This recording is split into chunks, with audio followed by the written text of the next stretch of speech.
રવિવારે મુખ્યમંત્રી ભૂપેન્દ્ર પટેલ રાજકોટના પ્રવાસે છે। સરદાર પટેલ ગ્રુપ તરફથી આયોજિત સ્નેહ મિલન કાર્યક્રમમાં તેઓ હાજરી આપવાના છે। આ સંમેલનમાં હાજર રહેનાર મુખ્યમંત્રી સમક્ષ પાટીદાર આગેવાનો માતા પિતાની મંજૂરી વગર ભાગીને અન્ય સમાજમાં લગ્ન કરતી દીકરીઓના પ્રશ્ન અંગે કાયદો લાવવા રજૂઆત કરશે। આ સ્નેહ મિલન કાર્યક્રમમાં મુખ્યમંત્રી ઉપરાંત ખોડલધામ ચેરમેન નરેશ પટેલ, સિદ્ધસર ઉમિયાધામના પ્રમુખ જયરામ પટેલ, એસપીજીના અધ્યક્ષ લાલજી પટેલ ઉપસ્થિત રહેશે। સૌરાષ્ટ્રભરમાંથી 10,000 પાટીદારો આ સંમેલનમાં હાજરી આપે તેવો અંદાજ છે।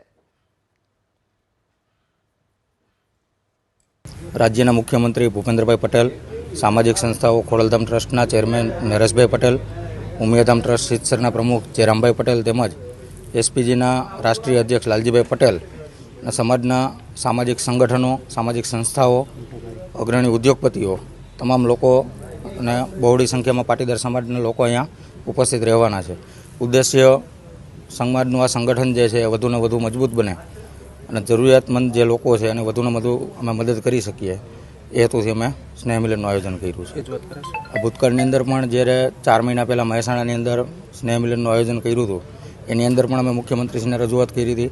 મુખ્યમંત્રીશ્રીએ વિધાનસભાની અંદર પણ આ મુદ્દાની રજૂઆત કરેલી છે અને રવિવારે જે સ્નેહ મિલન છે એની અંદર પણ અમે આ રજૂઆત કરવાના છીએ।